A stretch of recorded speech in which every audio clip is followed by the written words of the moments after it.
I had a sense of essentially talking about 2021, what we are seeing from a global perspective, and then I will zoom back into what the implications for us in our industry, in chemicals and in EPC across the board are, and with some few thoughts for you as we get started.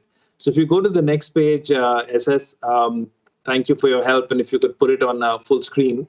One of the things we would like to say is that in 2021, we are seeing that we are in the midst of one of the greatest accelerations that we have seen in the world. Virtually every single trend that was there prior to COVID has, if anything, been accelerated and accelerated dramatically. If you look at one example, which is just if you go down a page or two, if you go to the page 4, please. What you will see on this page is really just what has happened to the way the markets have looked at various sectors over the last year, from January through till November. Yes, go forward. Yeah, and click one more forward.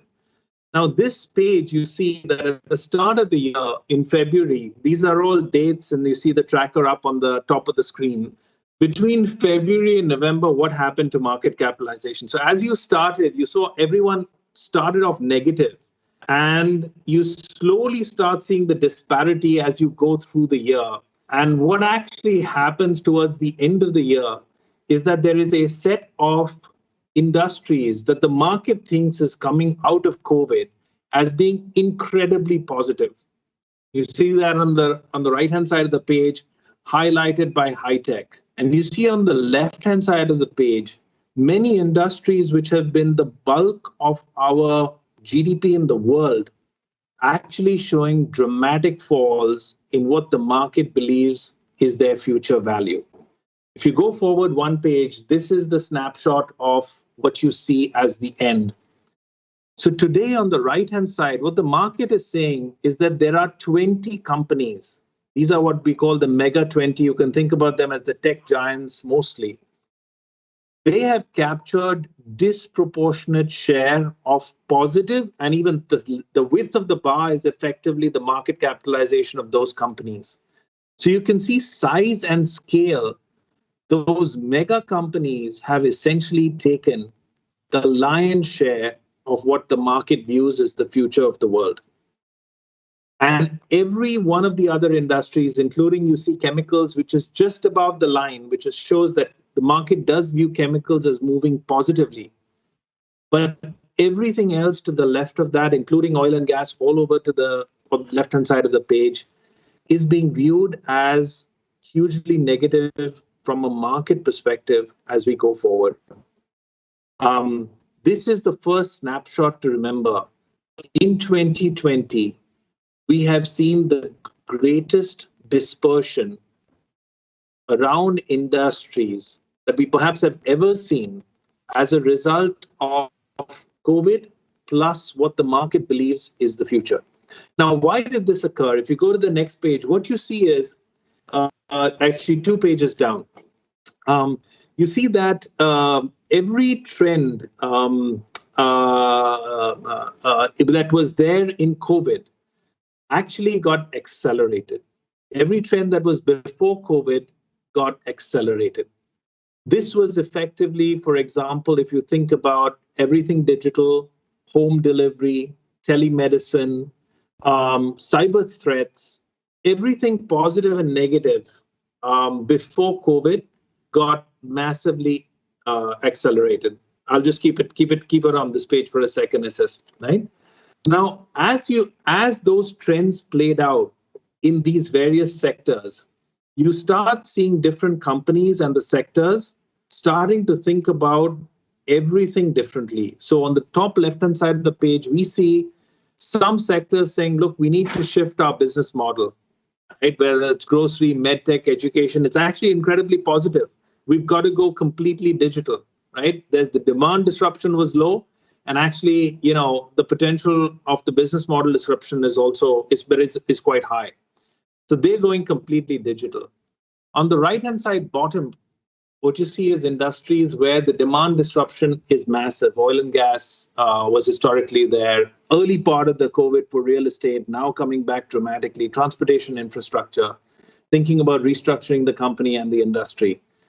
Shaping an entirely new business, and then sustaining your business and operations and restoring operations. That was the focus of a large percentage of people. So the second message from the first part of this discussion is there were trends preceding COVID that got massively accelerated by 5 to 7 years. And as a result, the implications on businesses and industries have been dramatically different as you're coming out of COVID. We go to the next page, or 2 pages down. Uncertainty is very huge. One more page at this. And uncertainty, keep going, I'll tell you when to stop. Uncertainty is, sorry, I think there's a little bit, no, go back a couple of them. This was the older presentation, my apologies. What we're seeing is significant uncertainty exists in the world. You can track this by looking at the various forecasted scenarios. What this is saying is that if you track the original GDP forecasts in April and November, you see dramatic differences in terms of predictions, perhaps the biggest differences in analyst predictions that we've again seen.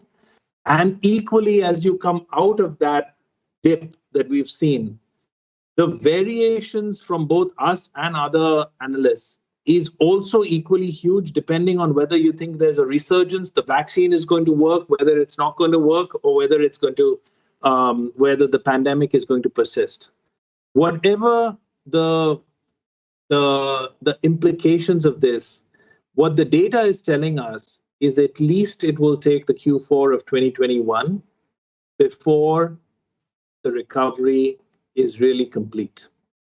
And we also believe that the best guess at addressing this pandemic in major markets will not occur before Q3, Q4, at least in the US and UK. These were some of the slides on the other presentation. Unfortunately, we'll get to that.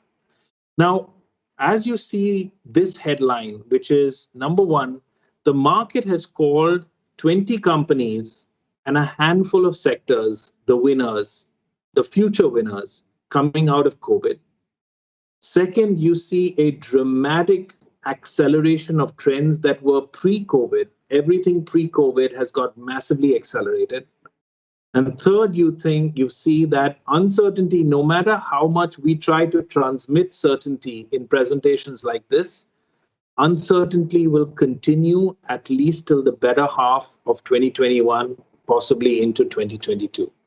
That is the market that we are in.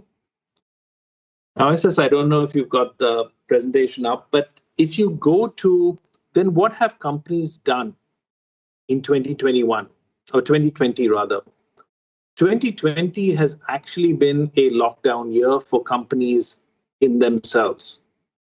If you look at M&A and CapEx, M&A is down, depending on the quarter you look at, between 37 to 57% in Q2 and Q3, and it's down 19% in Q4. This is global M&A deal volumes. Equally, if you look at CapEx and CapEx investment, and this is on page 14, you see CapEx investments from certain industries like oil and gas, business services, healthcare, even retail, being down between 20 and 40%, page 14. Okay. This is the shock that most companies have gone through, which is you haven't made any big moves. You haven't made any bets on M&A. You haven't made any bets through your own CapEx. So 2020 has really been a lockdown year, not just from a population perspective, but even from a company perspective. To go forward, now what has history taught us?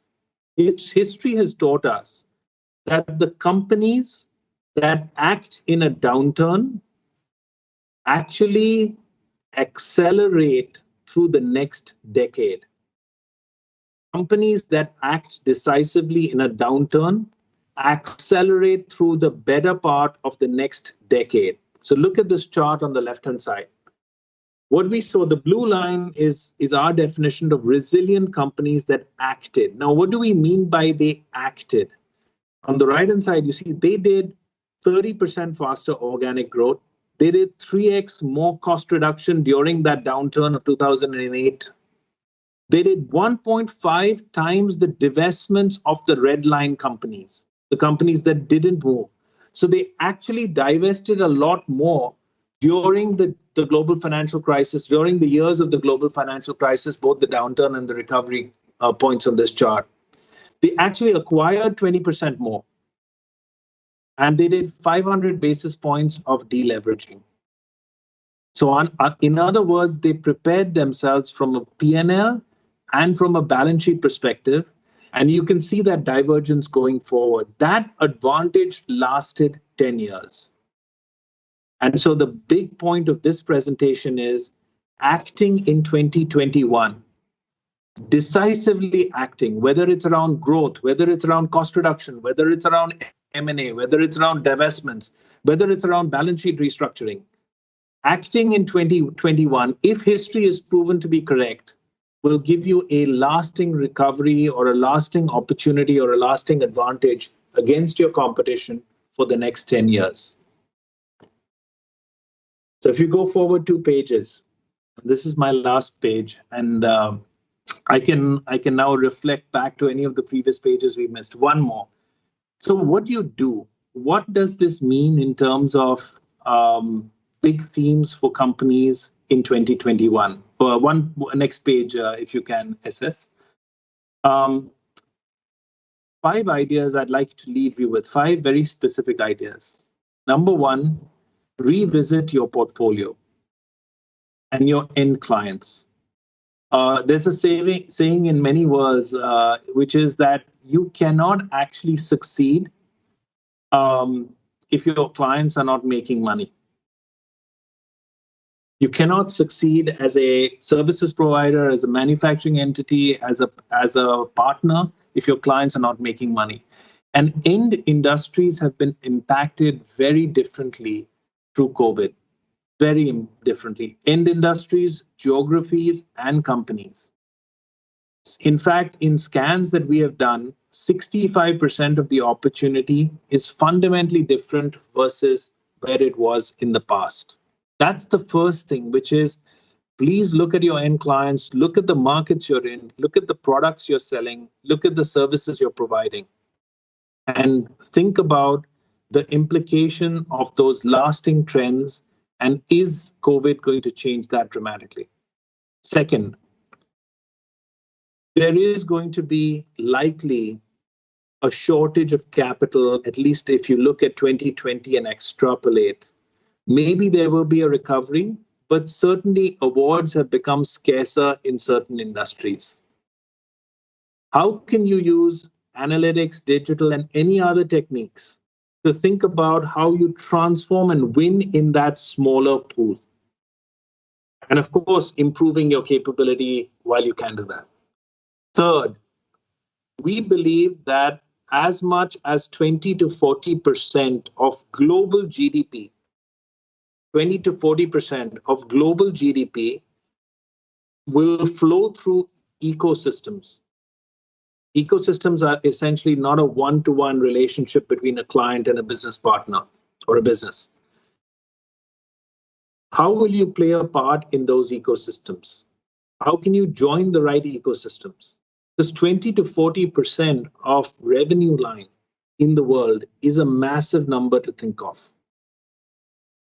Fifth, as fast as you can, leverage digital and analytics. Sorry, we use DNA as a shorthand. DNA is going to become the fingerprint of the future, digital and analytics. If you look at the most successful companies and those mega 20 that I showed you, why the market is rewarding them disproportionately, is because they are seen as the leaders on the application of technology, on the discovery of technology. In the service provider industry, in the EPC industry, in the oil and gas industry, in the chemicals industry, we must apply these technologies to the business as quickly as possible. In fact, it is one of the, if there was a silver bullet, this is one of the silver bullets you can actually deploy. And the last, the talent war is going to be enormous. We already see huge shortages of people of these types of skill sets. You'll need to create a talent proposition for them that attracts them to your company and wins. I'll stop there, just recapping the 4 big messages. Number 1, COVID has changed everything. The market seems to be disproportionately rewarding certain industries and flatlining many others. Second, this happened because of trends being accelerated by 5 to 7 years, reshaping industries completely. Third, this uncertainty is not going to go away. In a year, companies didn't actually make any capex or M&A big moves. And lastly, 5 big things for you to think about and focus on in 2021. If you do these and you do them fast, chances are you will actually hold that competitive distance for the next decade. Thank you. Thank you very much. Sure. So the first question that I have is from Paras Saini, Associate Instrument and Control Engineer with CBNI India Private Limited. Is it good to start career in EPC in comparison with the boom of machine learning and artificial intelligence? Paras, thank you for the question. My answer will always be that it is absolutely good to start, and there is no reason why machine learning and AI cannot be in EPC. In fact, you will see in companies around you that actually EPC is one of the front-running sectors today. In fact, in India, if you look, and I'll embarrass Subramanya Sharma here, if you look at companies like Larsen & Toubro in terms of how much they have actually leveraged machine learning in EPC, you will be absolutely stunned. Some of these companies are actually world-class. So my suggestion would be absolutely come to EPC and absolutely learn machine learning.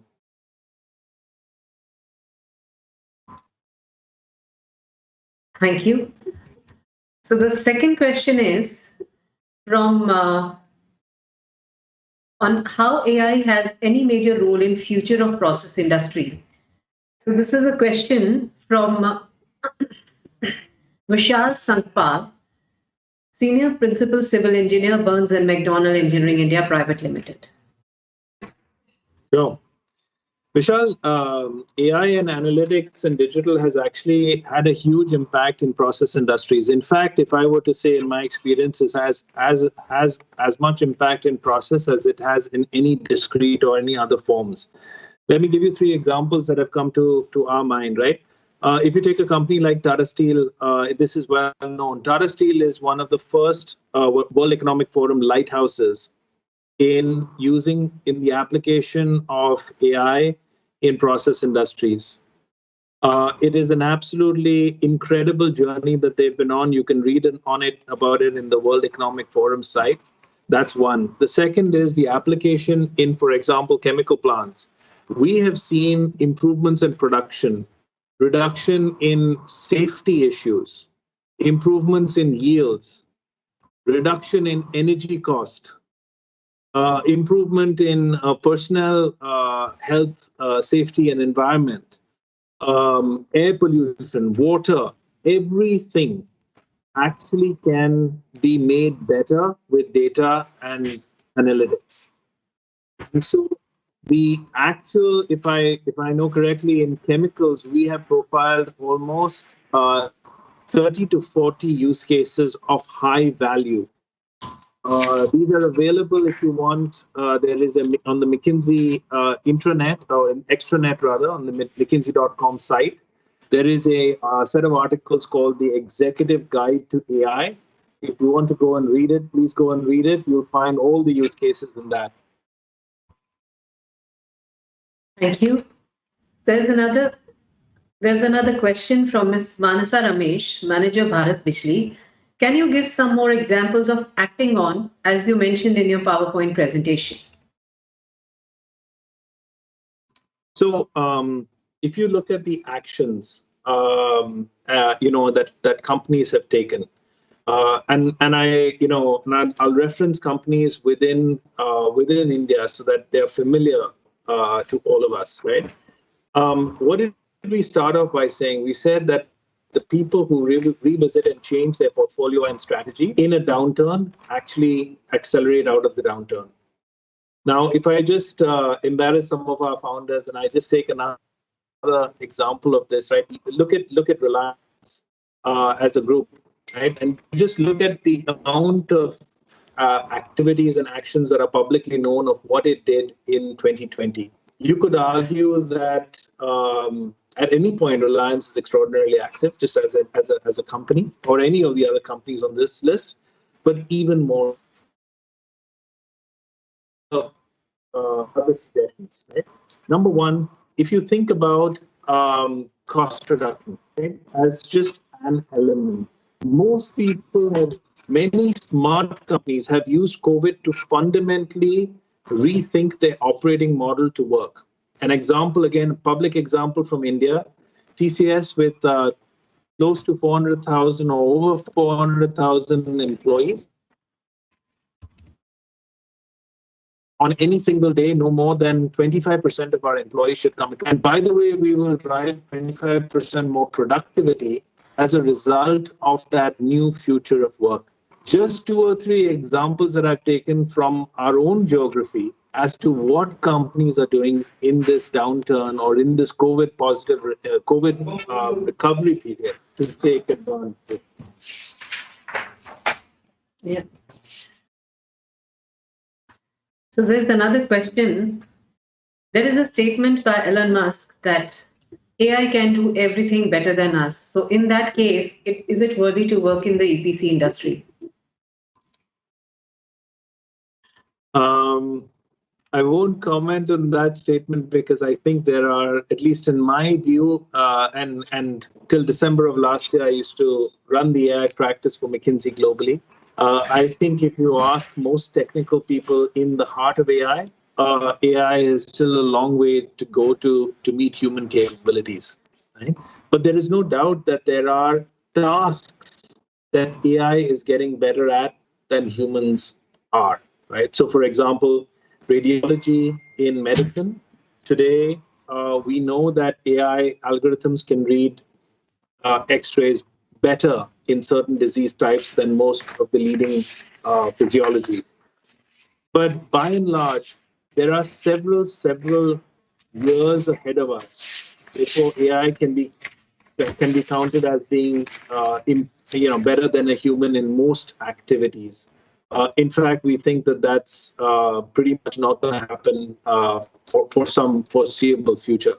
Regardless of whether that's going to happen or not, a suggestion to this audience is embrace it. If you can understand and work with AI, and even simple analytics, it does not have to be machine learning type neural networks.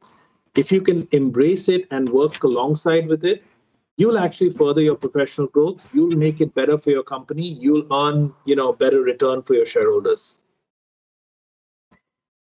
There is a question from Mr. Kumar Swamy, Managing Director, IPCO. The one big thing that can impact an EPC due to AI or ML, and what is it? So I think I've touched a chord on AI and ML because it seems that is the biggest thing on the question list. But Kumar, there is no one big thing. So AI does not work as a silver bullet. AI works as a series of, what I talked about, 30, 40 use cases, one on top of another, that dramatically improve the performance of a company. So what we see is that there is no silver bullet. So everyone goes around and says, what is the silver bullet with AI? There isn't. If there was one silver bullet, here's my silver bullet for you. When was the last time you actually took a course in AI? Because if you don't learn, you can't expect your people you work with actually learn. So my one suggestion to you, my one question back is, please enroll for your course. You can get it on Coursera, you can go to any other institute, it doesn't matter. Please try to do that because it makes a huge difference. If you know AI, you start to learn it and then adopt it for your institution. There's a question from Mr. Kalpesh Patel, Digital Operations McDermott. What is the short-term and long-term path forward for the EPC industry? So, Kalpesh, I think you heard the Joint Secretary just now talking. I think the short-term path that those ideas come through are extraordinarily positive, right? And I think, speaking at least from an India perspective and not a global perspective, but from an India perspective, I think much of our infrastructure build out for the country lies ahead of us. You have seen some record order books coming through from the EPC providers. Yes, a lot of it has got hit as well, but some companies have definitely posted surprisingly positive growth. Right? If you take some elements of EPC, if you look at some parts of the industry, they've actually bounced back very fast. So my sense, India, if there was a brighter spot in the infrastructure world and the construction world globally, it's probably this country. So there's another question from Paras Saini. If AI can make instrument index and data sheet, then how does the role of the human resources change? Paras, the simple act that I'd ask you to do is go and look at the 10 most important decisions that you make in a month, a year, a week, or a day.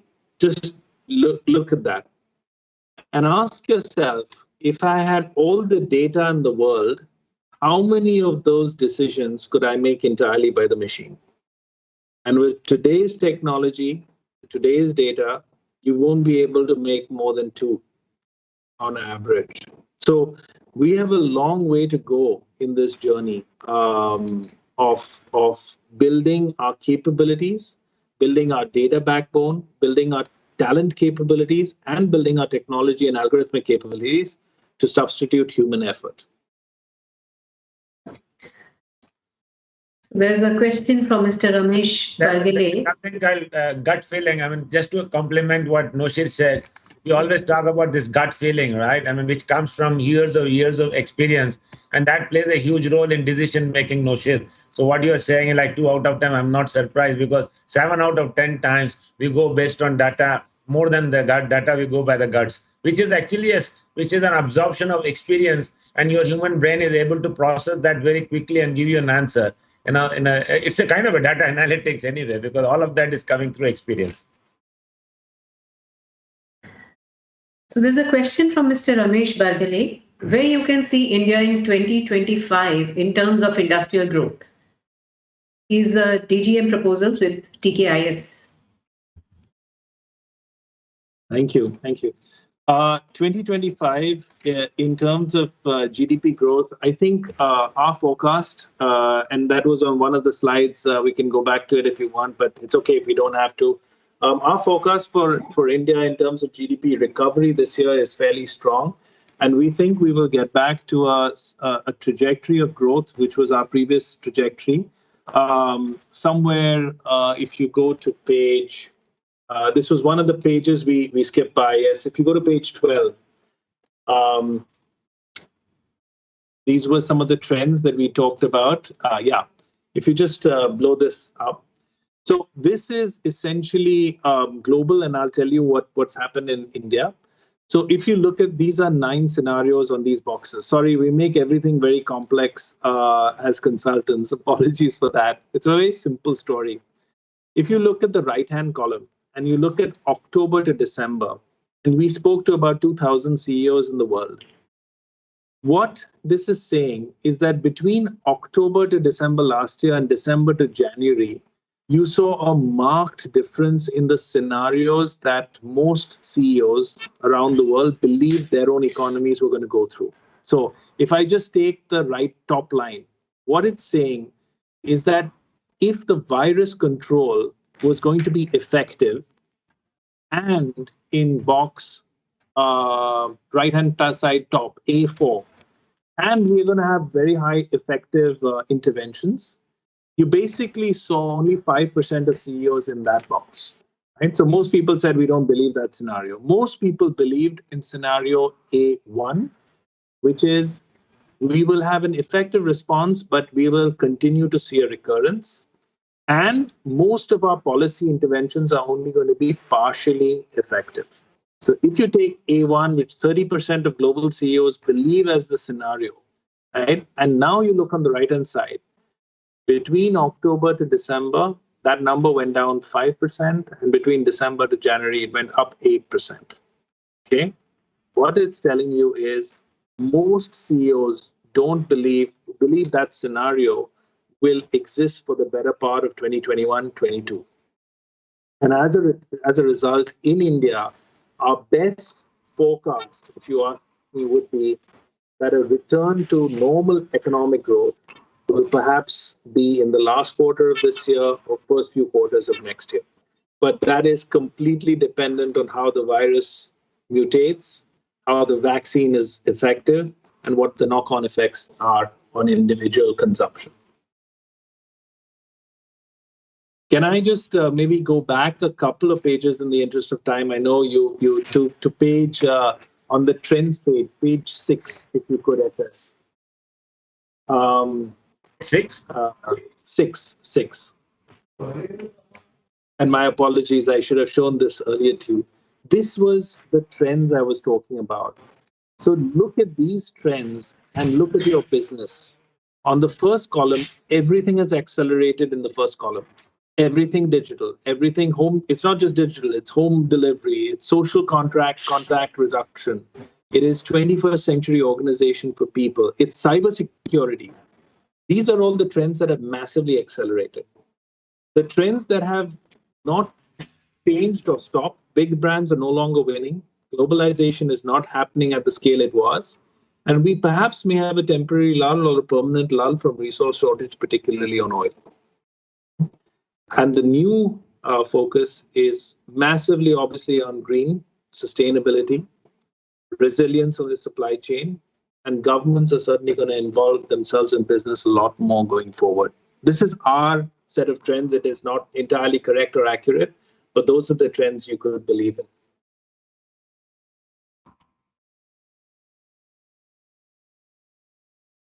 Mitra, maybe you're on mute, but you can take one of the last questions.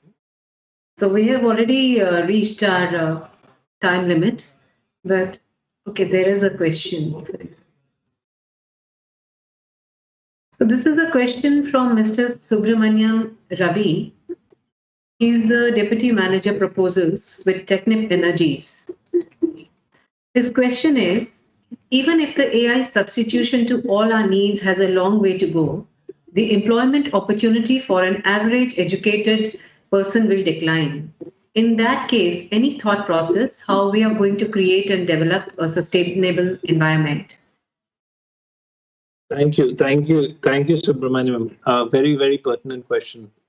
My last observation, and this is not my observation, this is an observation that's been corroborated by many, many others in research, including from the Mckinsey Global Institute, including eminent people like N. Chandra, chairman of the Tata Group, in his book, Digital Nation, etc. If we reskill our population quickly, AI has a huge opportunity to be a net job increase of between 6 and 30 million people by 2030. Right? So between 6 and 30 million jobs can get added, not reduced, net added as a result of technology. And why do you ask that? Let me just say it.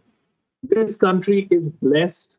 I know I'm talking about a skilled category here, but this country is blessed with two things. Number one, we actually have talent that is in demand by the rest of the world. You've seen how the IT companies have exploded in terms of demand in the last few months.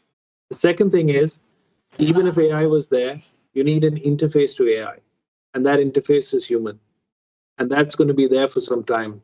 So we believe, as do many others, that you will add jobs through AI if you actually are first in line in adoption, not last in line in adoption.